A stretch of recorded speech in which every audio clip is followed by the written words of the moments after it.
Hello दोस्तों, welcome to main point study. I hope आप सारे के सारे ठीक हो। तो आज हम करने वाले हैं क्लास 11 की इतिहास के मोस्ट इंपॉर्टेंट क्वेश्चन, और हम करने वाले हैं मोस्ट इंपॉर्टेंट क्वेश्चन चैप्टर के जिसका नाम है आधुनिकीकरण के रास्ते। ठीक है, देखो ये बात मेरे को पता है कि मैं एग्जाम से बिल्कुल 10-12 घंटे पहले वीडियो डाल रहा हूँ, बट मेरी बात बहुत ध्यान से सुनना, चीज़ों को रट्टा लगाने की कोशिश मत करना, बहुत ईजी है। क्यों? क्योंकि मैंने देखा है कि इस चैप्टर के अंदर से सिर्फ 3-4 क्वेश्चन ही ऐसे हैं जो बहुत ज़्यादा रिपीट होते हैं। ठीक है, तो इसलिए दिल से सुनना जो मैं बात बोल रहा हूँ, आपको रट्टा लगाने की कोई ज़रूरत नहीं है। ठीक है, देखो इस चैप्टर के अंदर से सबसे इंपॉर्टेंट जो क्वेश्चन है ना, वो ये है सन्यास सेन वाला। ये एक पर्सन था, ठीक है, जो चीन की प्रगति चाहता था और चीन के आधुनिक चीन के संस्थापक भी माना जाता है इसको। ठीक है, इसके क्या सिद्धांत थे और क्या क्या बदलाव लेकर आया, उसके बारे में क्वेश्चन आएगा।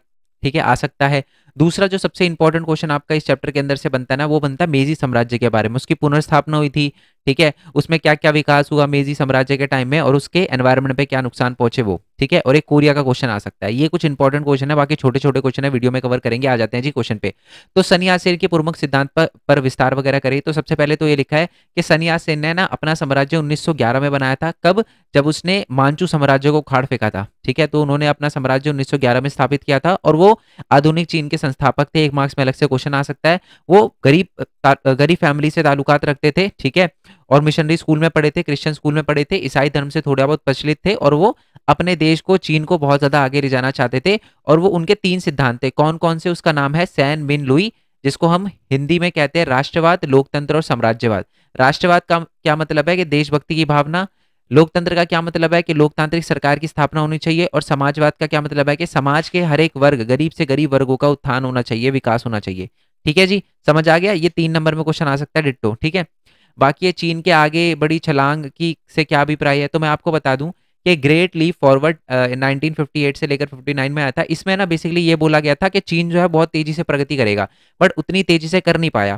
क्यों नहीं कर पाया? कुछ वजह से नहीं कर पाया। तो ये लिखा हुआ है, ये हिंदी में लिखा हुआ है, आगे की और बड़ी छलांग, जिसको हम कहते हैं great leap of forward 1958 to 59 में ये आया था, जिसमें बोला था कि आश्चर्यजनक उन्नति करने का प्रस्ताव था कि जी बहुत तेजी से चीन जो है वो प्रगति करेगा। बट वो जो नेता है ना, वो फेल हो गए थे। क्यों क्यों फेल हो गए थे?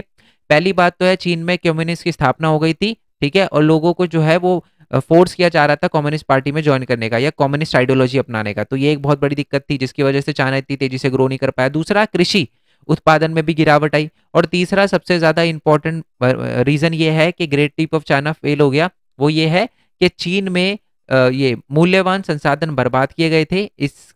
इन सब के परिणाम स्वरूप 1960 से लेकर 62 के दौरान में देश को गंभीर संकट उत्पन्न हो गया था। आगे की छलांग भी जो था वो, मतलब आगे जाने की जगह वो पीछे चले गए थे। समझ आ गया? ग्रेट लीप ऑफ चाइना का मतलब ग्रेट लीप ऑफ फॉरवर्ड, मतलब बहुत बुरा टाइम था इस साल, इस टाइम के बीच में, 58 टू 59 के बीच में। चलो, ये कम्युनिस्टवाद लिखा हुआ है। कम्युनिस्टवाद आपको पता है कि बेसिकली एक आइडियोलॉजी होती है जो चाइना में अपनाई जाती है, और इसके अनुयायी की शिक्षा जो है वो विकसित की गई थी। इसका संबंध जो है वो अच्छे व्यवहार से और व्यवहारिक समझदारी, उचित सामाजिक संबंधों, ये होता है बेसिकली।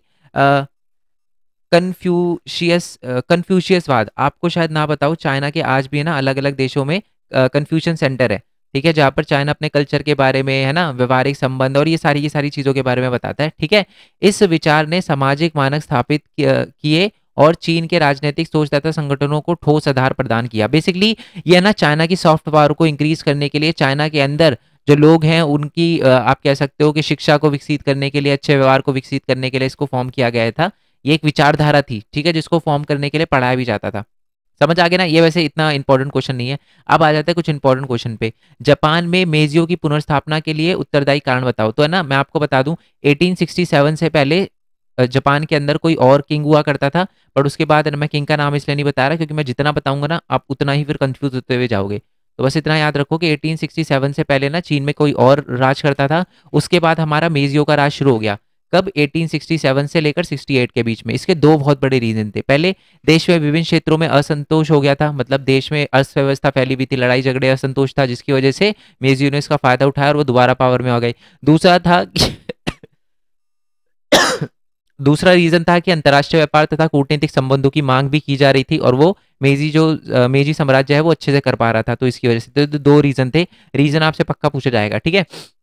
नेक्स्ट है कि मेजी युग में जापान के कृषि क्षेत्र में क्या प्रगति हुई। आपसे ना अलग से क्वेश्चन आ सकता है कि मेजी साम्राज्य में क्या क्या बदलाव आए। तो एक कृषि में सुधार आया। क्या कृषि में सुधार आया?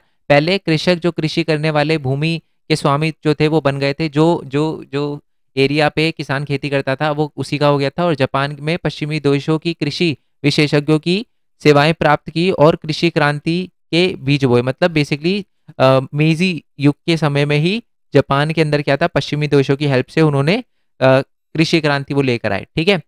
अब ये एक तो ये अब क्वेश्चन क्या पूछा गया है, मेजी युग के दो महत्वपूर्ण कार्य बताओ। एक कार्य तो आपको पता चल गया क्या, कि उन्होंने कृषि में विकास किया था, है ना, ये तो हमें पता चल गया। और दूसरा क्या था, उन्होंने शिक्षा पर भी एक जोर डाला था और 6 साल के बच्चों के लिए शिक्षा अनिवार्य कर दी थी। ठीक है जी। और यह है कि जापान में संयुक्त राष्ट्र अमेरिका के साथ भी उन्होंने क्या किया था, एक राष्ट्रीय बैंक की स्थापना करी थी। ठीक है।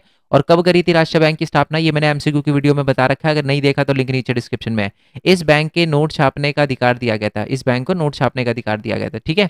चलो नेक्स्ट क्वेश्चन पे आते हैं। सर्वहारा की तानाशाही से क्या अभिप्राय है। सर्वहारा की तानाशाही की अवधारणा कार्ल मार्क्स की देन थी। इसमें बेसिकली इस बात पे बल दिया गया था कि धनी वर्ग जो है ना, वो बेसिकली गरीब लोगों के साथ बुरा कर रहे हैं और उनकी जगह जो है वो श्रमिक वर्ग को आना चाहिए सरकार के अंदर। ये बोला था सर्वहारा की तानाशाही, जो याद रखने की जरूरत नहीं, इतना इंपॉर्टेंट नहीं है।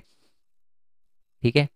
और मेजी के अधीन किए गए कोई सैनिक परिवर्तन, ये भी इतना इंपॉर्टेंट नहीं है। मैंने ये क्वेश्चन इसलिए डाले क्योंकि 2-2 मार्क्स में आ सकता है ये। ठीक है। चलो अब दो देखो ये क्या लिखा हुआ है क्वेश्चन, वो ये घुमा फिर देखो, मेजियो का क्वेश्चन बहुत बार आ रखा है। ये मैंने ना सारे के सारे जो प्रीवियस ईयर क्वेश्चन आ रखे थे, जो बहुत से भी रिपीट हुए वो करवाए हैं। ठीक है।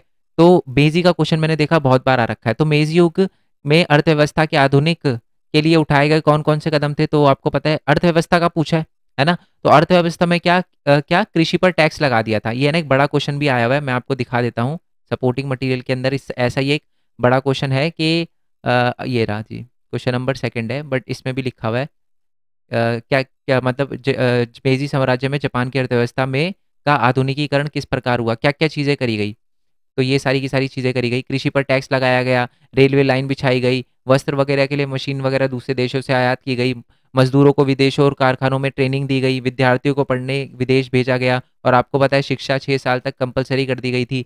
और आधुनिक बैंकिंग व्यवस्था प्रारंभ किया गया था, अमेरिका के साथ मिलकर एक बैंक बनाया था जो नोट छापता था, और कंपनी को कर में छूट व सब्सिडी दी। मतलब कृषि पर टैक्स लगाया ताकि पैसा इकट्ठा हो, और साथ में जो बड़ी बड़ी कंपनियां जो पैसे कमा सकती थी उन पे क्या लगाया, उन पे छूट दी, उनको सब्सिडी दी ताकि वो आगे बढ़ सके। ठीक है। तो आपसे आएगा ना मेजी साम्राज्य के बीच में कौन कौन से बदलाव आए थे अच्छे के लिए या अर्थव्यवस्था को मजबूत करने के लिए, तो ये बदलाव लिखने हैं। बट इससे पर्यावरण को भी नुकसान हुआ था। क्या नुकसान हुआ था, लकड़ी जैसे प्राकृतिक संसाधनों की मांग पर्यावरण के लिए विनाशकारी प्रभाव पड़ा। ऑब्वियस सी बात है, फैक्ट्री वगैरह को जब इतना बढ़ावा दिया जाएगा तो वो लकड़ी वगैरह का, क्योंकि उस समय तो इतना वो नहीं था इलेक्ट्रिसिटी वगैरह, तो लकड़ी का यूज किया गया। नेक्स्ट है कि औद्योगिकीकरण के कारण वायु प्रदूषण जल प्रदूषण बहुत ज्यादा बढ़ गया। और लास्ट पॉइंट ये लिखा है, कृषि उत्पादों में कमी का प्रमुख कारण लोगों का शहरों की तरफ पलायन था। देखो पहले लोग गांव में खेती वगैरह करते थे, प्रोडक्शन ज्यादा होता था, बट जब उन्होंने शहरों में जाना शुरू कर दिया तो उन्होंने अपने खेतों को खाली छोड़ना शुरू कर दिया, तो वो एक बड़ी प्रॉब्लम बन गया था। ठीक है। चलो तो बेसिकली आपको समझ आया ना। अभी तक देखो दो बहुत ज्यादा इंपॉर्टेंट में क्वेश्चन देखे, एक तो सन्यात सेन वाला, और हमने क्या देखा, मेजी साम्राज्य का। मेजी साम्राज्य की पुनर्स्थापना के 2 कारण देखे थे, है ना। ये ऊपर की तरफ हमने 2 कारण देखे थे। ये वाला क्वेश्चन कहाँ गया यार, ये रहा, 2 कारण देखे थे और कौन कौन से बदलाव आए थे वो हमने देखे हैं। ठीक है जी। चलो अब ये उठाए गए 3 कदम हमने देख लिया। चीन में भयंकर जो है वो अकाल पड़ा था। ठीक है। और कार्यक्रम जो था वो असफल रहा था। ये बेसिकली उसी समय की बात करी गई है। तो चीन में ये भी इतना वैसे इंपॉर्टेंट नहीं है, रिपीट हुआ है ये क्वेश्चन, बट इतना ज़्यादा इंपॉर्टेंट नहीं है, मैं आपको वैसे ही बता देता हूँ। बात ये है कि चाइना के अंदर है ना ये ग्रेट लीप फॉरवर्ड की पॉलिसी चलाई गई थी, बट वो फेल हो गई थी, असफल हो गई थी, जिसकी वजह से बहुत प्रॉब्लम आई थी। एग्जाम्पल दे रखा है कि भूमि के सामान्य जो मात्रा में दास वगैरह गुणा बीज डाला गया। ठीक है। मतलब 10 गुणा अधिक बीज डाला गया भूमि पर। क्या था, जितने बीज डालने चाहिए थे उससे ज्यादा बीज डाले गए, इससे पौधे बढ़ने से पहले ही मर गए। मतलब खेतों को प्रोडक्शन बढ़ाने के लिए बेवकूफी वाले स्टेप लिए। ठीक है। गेहूं और मक्का एक साथ बो दी, जिसकी वजह से ये भी असफल रहा। ठीक है। दूसरा है कि चिड़िया खेत में बिखरे बीजों को खा जाती थी, तो इससे भी क्या हुआ कि बड़ी संख्या में उन चिड़िया वगैरह को मार दिया गया, और इसके भी कहीं ना कहीं दुष्प्रभाव निकले, है ना। दुर्भाग्य माना जाता था इसको। ओके। और जब फसल वगैरह पे कीड़े लगे तो चिड़िया ही नहीं रही, तो कीड़े जो है वो फसलें खाने लग गए थे। ठीक है। चलो नेक्स्ट है खुले द्वार की पॉलिसी। तो ये खुले द्वार की पॉलिसी अपनाई थी 1978 के टाइम में चाइना ने अपनाई थी, जिसमें उन्होंने दूसरे देश के साथ व्यापार करना शुरू कर दिया था, और साथ ही में जो संयुक्त राष्ट्र अमेरिका की तरफ है अपनी, चीन अपनी सेना वगैरह आसानी से भेज सकता था। मतलब दूसरे देशों से व्यापार वगैरह करना और व्यापारिक अवसर वगैरह खोलना शुरू कर दिया था। खुले द्वार की नीति, यानी दूसरे देश भी आके जो है वो व्यापार वगैरह कर सके, ये वाली पॉलिसी चाइना ने खोली थी। ठीक है जी, चलो अब आते हैं नेक्स्ट वाले क्वेश्चन पे। मेजी शासन के अंतर्गत जापान की अर्थव्यवस्था में आधुनिक विकास क्या क्या हुआ, ये मैंने आपको बताया था, पूरा का पूरा आंसर पढ़ाया था। ठीक है, और पर्यावरण पे क्या नुकसान हुआ वो भी हमने देखा। पर्यावरण का नुकसान यहाँ पर थोड़ा और डिटेल में लिखा हुआ है कि 1909 में इतने कारखाने थे और इतने मजदूर थे जो 4000 हो गए, है ना।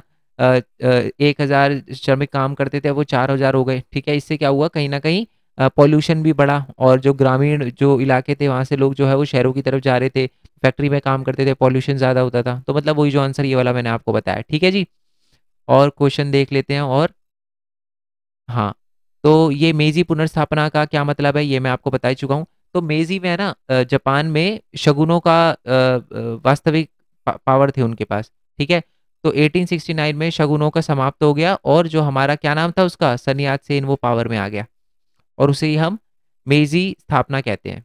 ठीक है, नहीं हाँ, सन्यात सेन जो था वो, ठीक है जी, उसी का ही था। ठीक है, मांचू साम्राज्य का था ये जापान का है। मेजी साम्राज्य जापान का है। ठीक है, इसको आप कंफ्यूज मत करना, मेजी साम्राज्य जापान का है और वो अलग है। ठीक है जी, क्लियर हो गया। तो ये उसके बारे में दे रखा है। अब ये क्वेश्चन तो सारे के सारे हो गए, जो जो क्वेश्चन बताए सिर्फ वो करने हैं आपको। कौन कौन से मैंने बताया, सन्यात सेन वाला, एक मेजी साम्राज्य का, ये दोनों इंपॉर्टेंट क्वेश्चन है, और तीसरा ग्रेट लीप फॉरवर्ड, आगे बढ़ने की बात बोली गई थी, जो कि वो प्लान पूरी तरीके से फेल हो गया था। ठीक है जी, आई होप ये बात आपको अच्छे से क्लियर हो गई हो, और बेजी साम्राज्य में क्या क्या बदलाव आए और क्यों बदलाव आए और इससे पर्यावरण पे क्या नुकसान पहुंचा ये। और भी कुछ इंपॉर्टेंट क्वेश्चन है वो मैं आपको दिखा देता हूँ। एक तो कोरिया का है, कोरिया में बहुत तेजी से विकास हुआ, मैंने बोला था ना कोरिया का क्वेश्चन, तो इसमें तेजी से विकास क्यों हुआ उसके पीछे 2-3 कारण है, वो कारण कौन कौन से वो दिखा देता हूँ पहले मैं आपको। ठीक है, सपोर्टिंग मटेरियल के भी कुछ क्वेश्चन जो हैं वो बहुत इंपॉर्टेंट लगे मेरे को। तो ये है कि तीव्र औद्योगिक विकास के क्या कारण थे। ठीक है, और ये बस ये सिर्फ इतना ही याद करना कोरिया के अंदर, कि इसमें कोरिया के अंदर औद्योगिकरण एवं मजबूत नेतृत्व। ठीक है, तीव्र औद्योगिकरण के क्या क्या कैसे हुआ, बहुत तेजी से जो है वो आप कह सकते हो कि औद्योगिक क्रांति कैसे हुई, ये वो। तो इसमें सिर्फ ये पढ़ के ही समझ आ जाएगा कि अलग अलग नेताओं ने किया था। फिर बहुत सारे नेता जो है वो उन्होंने आगे बढ़ने के लिए बोला था, कृषि पर विकास किया गया, उसका आधुनिकीकरण किया गया, नए नए गाँव में आंदोलन वगैरह शुरू हुए थे। तो ये सारी की सारी बातें लिखे हुए, रीड करके समझ आ जाएगा, डोंट वरी। ठीक है, यही सारे के सारे आपके इंपॉर्टेंट क्वेश्चन है। मैं एक बार फिर से देख लेता हूँ कि मैंने कोई क्वेश्चन छोड़ तो नहीं दिया जो मैंने मार्क करवाया था। और एमसीक्यू के लिए वो डिस्क्रिप्शन में तो दी गई वीडियो है ना, उसको देख लेना। ठीक है, सन्यास सेन हो गया। अफीम युद्ध कुछ नहीं है, सिंपल सा है। अफीम युद्ध का मतलब होता है कि ये चाइना और ब्रिटेन के बीच में हुआ था। बेसिकली ब्रिटेन ने कहीं ना कहीं चाइना को, लोगों को लत लगा दी थी, तो इसलिए हुआ था ये हमारा क्या कहते हैं उसको, अफीम युद्ध। और ये आपने है ना एमसीक्यू की अगर वीडियो देख रखी होगी तो मैंने बताया भी था कि पहला अफीम युद्ध कब हुआ था और सेकंड अफीम युद्ध कब हुआ था। आप मेरे को नीचे कमेंट बॉक्स में बताना कि पहला और सेकंड जो अफीम युद्ध है वो कब हुआ था। ठीक है, चलो। और एक एक क्वेश्चन और था ये वाला, 1870 के दशक में जापान में जो विश्वविद्यालय की व्यवस्था और राष्ट्र का एकीकरण के लिए क्या क्या बदलाव किए गए, मतलब एजुकेशन सिस्टम में क्या क्या बदलाव किए गए, ये एक तीसरा क्वेश्चन है, ये बहुत इंपॉर्टेंट क्वेश्चन है, ये देख लो। एक, क्या क्या बदलाव किए गए, लड़कों और लड़कियों को स्कूल जाना अनिवार्य कर दिया गया, फीस बहुत कम कर दी गई, आधुनिक विकास पे जोर दिया गया, उनको दूसरे देशों में भेजा गया था, उनको ये भी देखा था ना हमने। राज्यों के प्रति निष्ठावान और जापानी इतिहास का अध्ययन करने पर बल दिया कि अपने देश के बारे में पढ़ो। किताबों का चयन और शिक्षकों को प्रशिक्षण और पर नियंत्रण, है ना, बेसिकली टीचर वगैरह पे नियंत्रण किया गया, ताकि वो उनको अच्छी ट्रेनिंग दी गई ताकि वो अपने बच्चों को अच्छे से पढ़ा सके। और माता पिता के प्रति आदर करना, राष्ट्र के प्रति वफादार रहना, अच्छा नागरिक बनना और अच्छा नागरिक बनने की प्रेरणा, ये सारी चीजें बताई जाती थी, है ना। और देश को मतलब इकट्ठा करने के लिए, एकीकरण लाने के लिए लोगों में वो क्या क्या किया, पुराने गांव में क्षेत्रीय सीमाओं को बदलकर नया प्रशासनिक ढांचा तैयार किया। पहले लोग गांव में बटे होते थे, तो उनको एक साथ करने के लिए नया प्रशासनिक ढांचा तैयार किया ताकि वो सारे के सारे लोग साथ आ सके। ठीक है, नेक्स्ट पॉइंट क्या लिखा हुआ है कि प्रशासनिक इकाइयों के लिए पर्याप्त राजस्व की व्यवस्था ताकि स्कूल और स्वास्थ्य सेवाएं जारी रहे। मतलब प्रशासनिक जो व्यवस्था थी वो अच्छी कर दी, ताकि पहले क्या होता था, कुछ गांव में व्यवस्था थी कुछ गांव में नहीं थी, बट अब सब गांव में दी जाने लगी ताकि उनमें एकीकरण रहे, उन्हें ये ना लगे कि हमारे साथ बुरा बर्ताव हो रहा है ना। यही तो होता है एकीकरण का मतलब। 20 साल से अधिक आयु के युवकों को कुछ अरसे तक सेना में कार्य करना अनिवार्य कर दिया गया, ताकि देखो एक सेना, जब आप सेना में जाते हो ना तो देशभक्ति तो भाई आई जाती है ना। चलो नेक्स्ट है कि आधुनिक सैन्य बल तैयार किया गया, ठीक है, ताकि देखो देश के लिए सब, अभी भारत देख लो अब, है ना, कितने भी हमारे इंडिया में कितने भी डिस्प्यूट है किसी भी चीज को लेकर, हमारी जो डिफेंस है ना उसको लेकर कोई कुछ नहीं बोलता, है ना, गलत नहीं बोलता। इंडिया में हर एक पॉलिटिशियन को, हर एक MP, MLA, CM, chief minister, MCD वाले सबको गालियां पड़ती है, आर्मी को कभी नहीं पड़ती, ठीक है, और वो काम भी बढ़िया करते हैं। आर्मी नहीं बोलना चाहिए मेरे को, डिफेंस बोलना चाहिए, क्योंकि हमारी नेवी भी है, एयरफोर्स भी है ना, तो वो इन पे क्यों सवाल नहीं उठते, क्योंकि ये कभी गलत काम करते नहीं, है ना। ये जब जंग लड़ने जाते हैं तो यहाँ तो पूरा काम करके आते हैं, यहाँ अगर वापस आते हैं ना तो देश का मान, मतलब एक क्या कहते हैं उसको, एक हिंदी में एक वर्ड है, एक सर्वोच्च बलिदान देकर आते हैं, ठीक है। तो ये हमारी वो पाकिस्तान की तरह वो खरीदी हुई सेना नहीं है ना। तो बेसिकली क्या हुआ, आधुनिक सेना बल पे जब सेना का मनोबल बढ़ाया जाता है ना, तो एक एक देश एकीकरण आता है, जब लोगों को लगता है हाँ जी हमारी सेना पावरफुल है ना, साथ में मिलके हमारी सेना हमारे देश की रक्षा कर रही है। तो जब सेना को पावर दी जाती है, सेना पर बल दिया जाता है, उनको पावरफुल बनाया जाता है, तो ऑब्वियस सी बात है कि देशभक्ति तो आनी ही आनी है, एकीकरण होना ही है। नेक्स्ट है, सख्त सेंसर व्यवस्था लागू की गई, ताकि कोई है ना देश के खिलाफ कोई उल्टा सुल्टा ना बोल पाए जापान के अंदर। इससे क्या हुआ कि सेंसरशिप लगा दी तो कोई भी देश के खिलाफ नहीं लिख पाता था, तो एकीकरण आता था। नेक्स्ट है, नौकरशाही और सेना सीधे सम्राट के अधीन रख दी गई, ठीक है, ताकि जो है वो पूरा का पूरा कंट्रोल कर सके, कोई और कंट्रोल ना करे, सीधा सीधा वो सम्राट के अंडर आ गई, सम्राट जो बोलता था वही होता था, ठीक है जी।